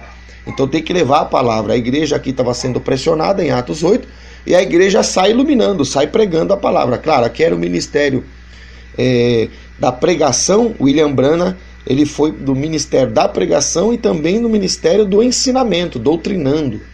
Então a gente vê que ele queria expandir a luz e obedeceu a Deus também nesta questão. E o tópico de número 17 confirma e reafirma que a palavra realmente é o alicerce. Mateus capítulo 4, versículo 4 diz: Jesus, porém, respondeu: está escrito, não só de pão viverá o homem, mas de toda a palavra que procede da boca de Deus. Então, Jesus disse, olha, a palavra é a minha base, é a minha sustentação, é o alicerce, né? Aí corrobora com a expansão da luz, porque a luz era expandida, mas o que é a luz que William Branham foi expandir? É o ensinamento, o doutrinamento da palavra. Então a palavra é a base para que Deus possa transformar, né, a vida das pessoas, não só no exterior, não só numa doença do corpo, mas também no seu interior, no seu coração. Então a gente vê isso também. Então, finalmente, irmãos, nós vamos agora tratar os dois tópicos que nós havíamos deixado para podermos falar deles agora especificamente, que é o tópico 1, acusado de ser servo de Satanás, e também o tópico de número 3, que é a manifestação da palavra através do toque. Então, o texto que nós vamos tratar aqui está em Lucas capítulo 11, o versículo é o 14, ele diz o seguinte: de outra feita, estava Jesus expelindo um demônio que era mudo. E aconteceu que, ao sair o demônio, o mudo passou a falar, e as multidões se admiravam. Versículo 15. Mas alguns dentre eles diziam: ora, ele expele os demônios pelo poder de Belzebu, o maioral dos demônios. Versículo 17. E sabendo ele o que se lhes passava pelo Espírito, disse-lhes: todo reino dividido contra si mesmo ficará deserto, e casa sobre casa cairá. Então a gente vê, irmãos, a confirmação, né? No versículo 15, a gente vê a confirmação de que de fato o tópico 1 ocorreu com William Branham, mas ocorreu primeiro com o próprio Jesus. Então confirma que muitas das pessoas que estão sendo usadas pelo nosso adversário, né, o adversário de Deus, elas acusam a gente de estar trabalhando através do espírito maligno, né? Então isso é uma afronta que o inimigo traz, mas ao mesmo tempo é também uma confirmação de que somos de Deus. Então isso é importante. O detalhe que eu queria trazer, além da confirmação do tópico 1, o detalhe é que no versículo 17, o Senhor nos dá um detalhe maravilhoso para nós podermos aprender algo que Deus quer nos mostrar. O versículo diz, no seu final, ele diz o seguinte, ele diz: e sabendo ele que se lhes passava pelo Espírito, disse-lhes: todo reino dividido contra si mesmo ficará deserto. E agora ele completa: e casa sobre casa cairá. O que Deus quer ensinar aqui, irmãos? Aqui tem um segredo para nós aprendermos do Senhor. Deus está mostrando, através das palavras de Jesus, que o inimigo, ele copia a forma que Deus tem para levantar os ministérios. Por quê? Porque ele diz que casa sobre casa cairá. Então quer dizer que o inimigo também constrói. Quer dizer que o inimigo também levanta as paredes. E ele estava explicando que se o reino fosse dividido, a construção que o inimigo tem levantado, né, naqueles que estão servindo ele, também ficaria destruída. Então cairia uma casa, ou seja, uma parede cairia em cima da outra, né? A construção iria cair sobre si mesma. Então a gente percebe que o que está relacionado à construção do ministério em 1 Coríntios 3, versículo 9, é exatamente a base que o inimigo estava copiando. Preste atenção nessa palavra. O inimigo estava copiando. Versículo 9 diz: porque de Deus somos cooperadores, lavoura de Deus, edifício de Deus sois vós. Então o método de Deus nos fazer seus ministros é construir. Por isso nós colocamos aqui a figura da construção em Deus. Mas o que Deus está mostrando é algo surpreendente. Porque Deus está mostrando que o diabo copia a Deus. E ele copia a Deus e ele copia, consequentemente, os homens de Deus. Porque os homens de Deus já estão copiando Deus. Então ele copia a Deus.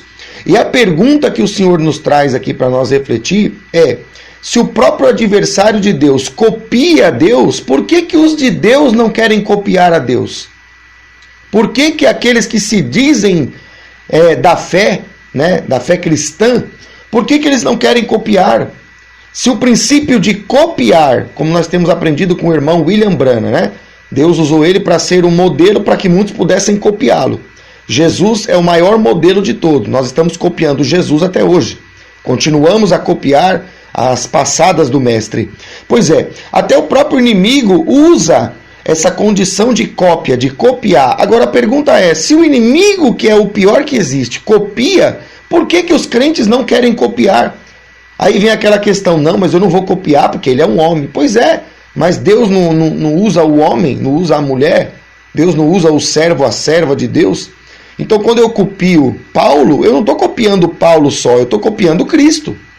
Através de Paulo, mas é Cristo que eu estou copiando, na verdade. Então a gente vê, o inimigo copia a forma de Deus trabalhar, e os servos de Deus, os chamados cristãos, ministros do Evangelho, não querem copiar, não quer aprender com fulano, com ciclano, porque diz que não vai copiar o homem. Pois é, o inimigo faz isso, o inimigo está dando uma lição para nós. Veja o absurdo, irmão. Veja aonde que nós chegamos em relação a determinados ministérios. O inimigo está ensinando a igreja, é o fim, isso aqui é o fim. Pastor, mas como assim o inimigo está ensinando? Não é que ele está ensinando porque ele quer ensinar, é porque na própria prática das ações malignas dele, para ele ter resultado, ele copia, ele faz uma cópia da forma como Deus constrói. É claro que o objetivo dele é contrário, mas a maneira de ele operar, dele construir, é semelhante. Por isso que Jesus diz, casa sobre casa cairá. Quer dizer, ele também constrói casa, ele também constrói edifício espiritual, só que edifício espiritual maligno.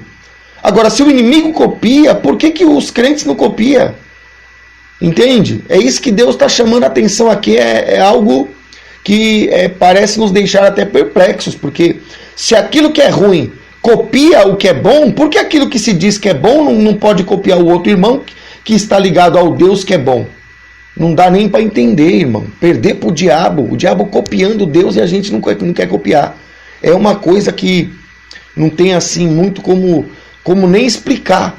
Perder para o diabo, deixar o diabo nos ensinar, é o fim, né? É o fim, pois é, mas é a realidade de muitos ministérios que não quer aprender com o outro irmão, que Deus tem colocado algo nele, que ele a princípio já está habilitado e o irmão que está aqui não quer copiar o irmão lá porque ele não quer copiar. Pois é, o inimigo copia e ele que é de Deus não quer. Então é difícil de entender, mas é para nos deixar assim perplexo, para ver aonde é que a ignorância tem chegado, né? Então é uma forma que Deus está abrindo para nós. Mateus capítulo 4, no versículo 24, nós vamos ter a confirmação daquilo que Deus mostrou agora para nós no texto de Lucas. Então o que diz aqui em Mateus capítulo 4, versículo 24? Diz assim, falando a respeito do Senhor Jesus. E a sua fama correu por toda a Síria. Trouxeram-lhe então todos os doentes, acometidos de várias enfermidades e tormentos, endemoniados, lunáticos e paralíticos, e ele os curou. Então é um texto que a gente já viu, e eu estou trazendo ele aqui por um motivo muito especial. Qual é esse motivo? Quando a gente olha para o texto aqui, a gente vê Jesus fazendo seus prodígios, né? Operando pelo Espírito Santo, curando todas as pessoas.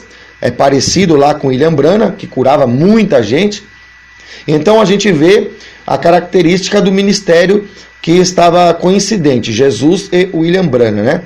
Mas a palavra nos mostra neste versículo 24, uma palavra em específico, eu deixei ela até maior, e essa palavra vai confirmar para nós o que a gente viu lá em Lucas, porque ela diz assim, ó, enfermidades e tormentos endemoninhados. Preste atenção nesta palavra, endemoninhados.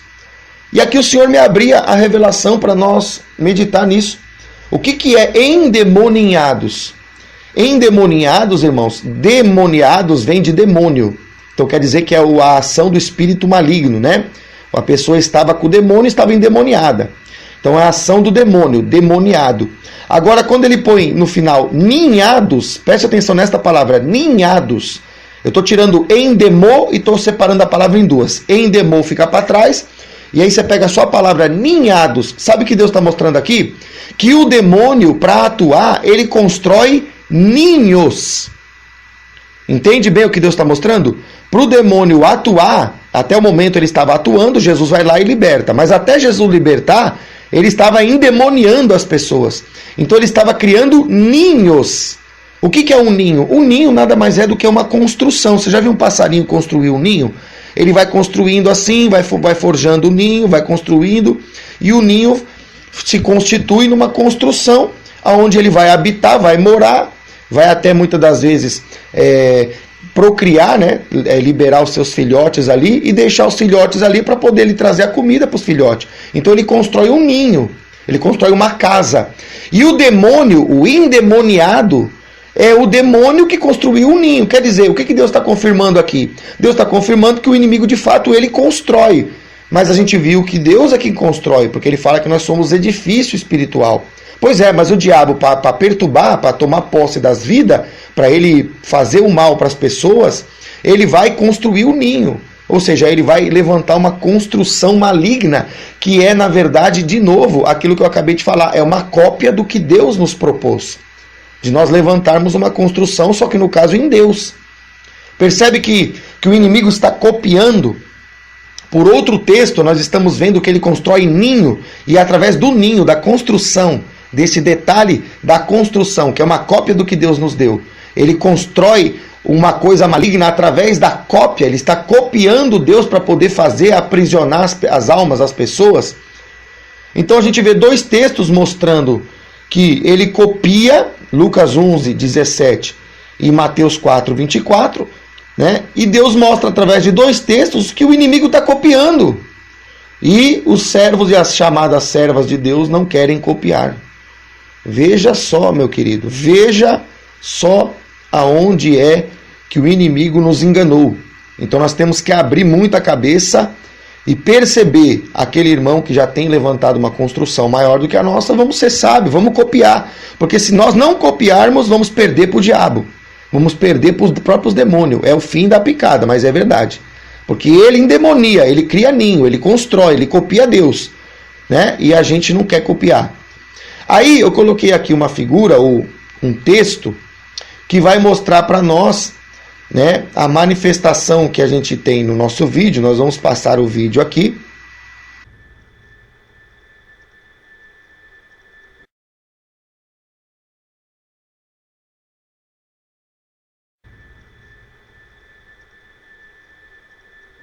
E esse vídeo vai mostrar para nós, isso aconteceu no meu ministério, né? Isso aconteceu dentro da igreja que eu pastorei. Então a gente vê que, na verdade, Deus é o original. O que está acontecendo aí com essa irmã que tem essa manifestação, isso é original. Aí você vai dizer, não, mas lá no centro, por exemplo, lá no centro do Espiritismo tem, né? Lá no centro lá que busca a contrariedade da obra de Deus, tem. Pois é, mas quem é que copia quem? Você acabou de ver aí que é o diabo que copia Deus e não o contrário. Então essa obra, ela é repreendida, preste atenção nisso, ela é repreendida por muitos crentes ignorantes que não sabem discernir o que é o Espírito Santo e o que não é. É bem verdade que tem as falsificações, inclusive dentro da igreja, tá? O inimigo também tenta enganar dentro da própria igreja. Agora, você entendeu aí por dois textos que é o inimigo que copia Deus. Então significa que essa irmã que está recebendo essa unção, essa manifestação, isso aí a gente mesmo ministrou, a gente viu acontecer. Não estou contando uma história somente como a do William Branham, né, que é um relato, mas eu estou falando de algo que eu mesmo vivenciei. Então a gente vê que isso é original. O que está acontecendo lá no centro, no Espiritismo, lá é que é a cópia. Então a gente tem que discernir. Porque o que está acontecendo? Tem muitas vertentes cristãs aí, ou muitos ministérios, que falam, não, girou é do demônio, girou é do inimigo. Peraí, meu irmão, peraí. Vamos entender uma coisa, o inimigo faz isso, mas o inimigo faz copiando. Ele não é original. Então a gente tem que entender quem é o original e quem é a cópia. A gente tem que discernir esta realidade. Entende? Lucas 11, versículo 20 diz assim: se porém eu expulso os demônios pelo dedo de Deus, certamente é chegado o reino de Deus sobre vós. Então Jesus está mostrando aqui, confirmando para nós que a expressão dedo de Deus. Então o que o dedo é? Uma questão que tem a ver com a manifestação da palavra pelo toque. Porque se Jesus está falando que ele expulsa o demônio pelo dedo de Deus, quer dizer que ele, através do dedo, ele toca. Então o dedo está colocado aqui em Lucas 11, 20, para mostrar que o toque está sendo de novo confirmado. Eu falei que o toque aparecia lá nas vestes, né, que eram consagradas nos panos, a exemplo de Paulo. William Branham fez isso também. E aqui a gente vê Jesus falando do dedo de Deus. Então para que Jesus menciona o dedo de Deus? Está falando que a palavra vem pela exposição do Espírito, mas também através do toque.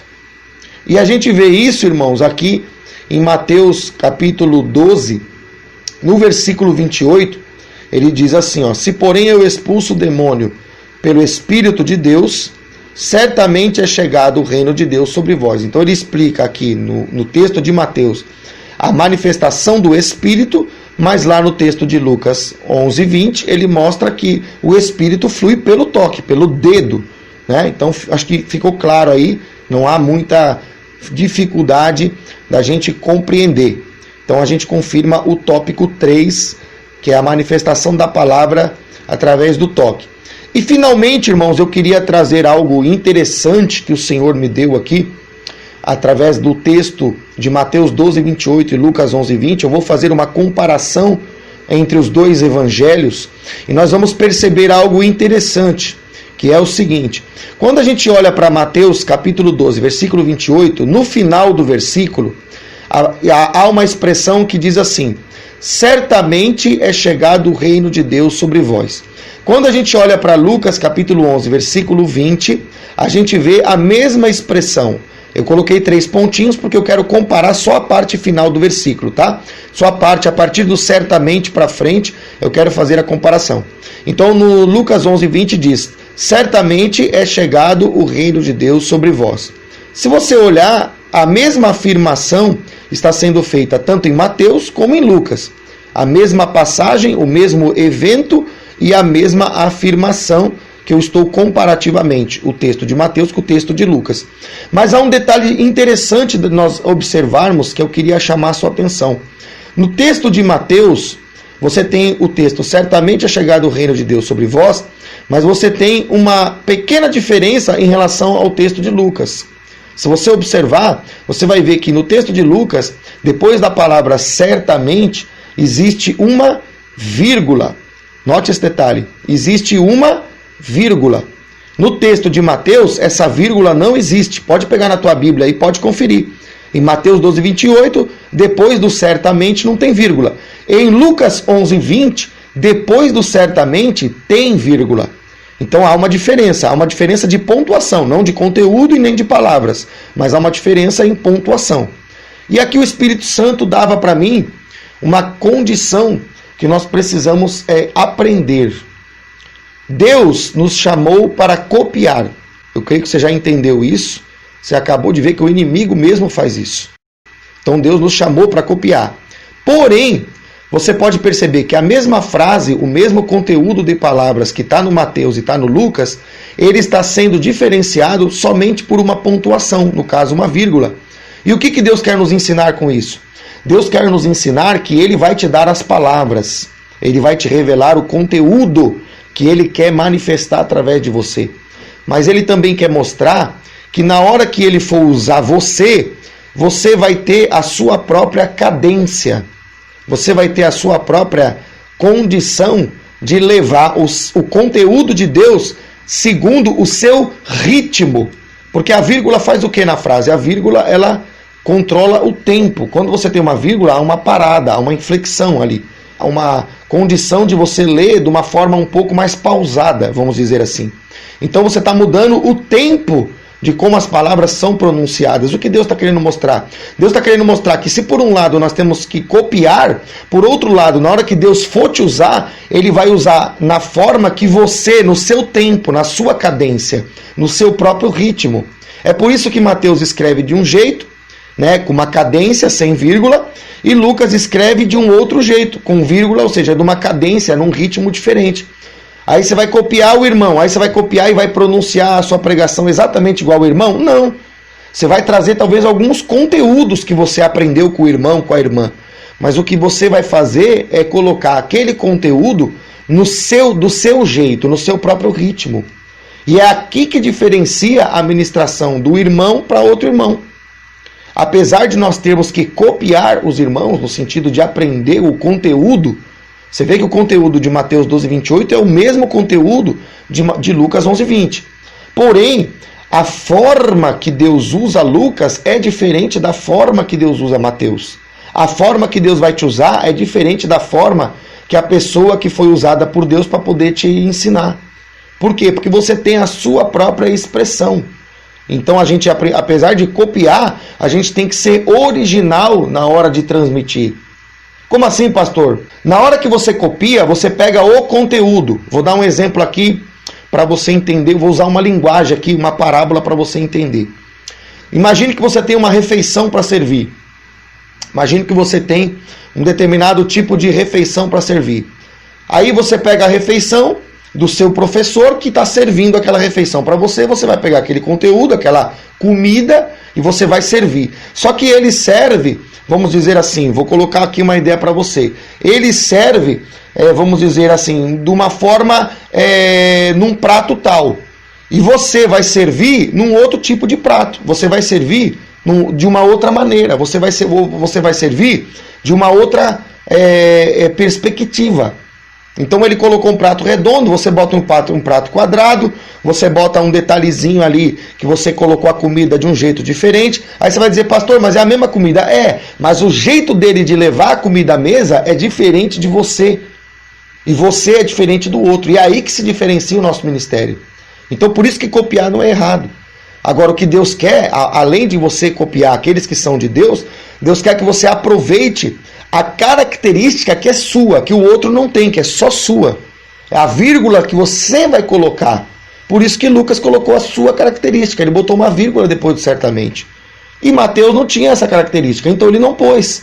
Mudou o conteúdo? Não, mudou a forma de servir. Então eu estou pregando de uma maneira, o irmão aprendeu comigo alguma coisa, ou aprendeu com outra pessoa alguma coisa de Deus, na hora que ele for pregar, na hora que ele for transmitir, ele vai transmitir na toada dele, no ritmo dele, da forma dele. E é aqui que você se torna original. Uma pessoa que, apesar de copiar, na hora de expressar, você tem que ser original. Então entenda, Deus não nos chamou para ser cópias simplesmente na expressão. Deus nos chamou para ser cópias no sentido de conteúdo. Na hora da expressão, na hora de você levar a comida à mesa, você tem o teu passo, você tem o teu ritmo, você tem a tua preparação, você tem o teu próprio prato. Então entenda, é aí que nós nos tornamos diferentes e por isso que as pessoas pregam diferente, por isso que as pessoas falam as mesmas verdades, você já deve ter visto isso, falam os mesmos princípios, né? Algumas pessoas que eu creio que você já viu pregar, mas ela fala do jeito dela, ela fala com a característica dela, ela fala com a condição dela. E isso está inclusive de acordo, irmão, com a manifestação do Deus triuno. O Pai, o Filho e o Espírito Santo têm a mesma essência, têm o mesmo conteúdo. Mas na hora que Jesus ministra, é diferente da maneira que o Espírito ministra. Porque o Espírito tem a característica da sua própria pessoa. Jesus é outra pessoa. O Pai é outra pessoa. Então a gente não muda a comida. O que tem em Jesus tem no Pai, e o que tem no Pai tem no Espírito. Mas o Espírito, o Pai e Jesus são revelados em três pessoas para mostrar que Deus vai usar a mesma essência, mas com a característica da pessoa. Entende isso? Você é uma pessoa diferente do seu irmão, que é outra pessoa. É por isso que Deus se apresenta já em três pessoas. Porque ele quer usar a característica peculiar da pessoa. E é aí que diferencia da outra pessoa. Embora seja a mesma comida. Embora seja o mesmo Deus. Entende isso? Então eu creio que eu mastiguei bem para você. Você tem que ser original. Pastor, mas quando eu copio, eu deixo de ser original? Não. Você deixa de ser original quando você copia, mas não coloca a tua expressão. Não fala do teu jeito. Você quer usar o jeito do outro. Aí você não está fazendo correto. Porque aí você está querendo ser uma coisa que você não é. Você é você. O outro é o outro. Vocês são pessoas diferentes. Aí ele fala a mesma coisa que você fala, mas ouvindo ele é diferente de ouvir você. Entende?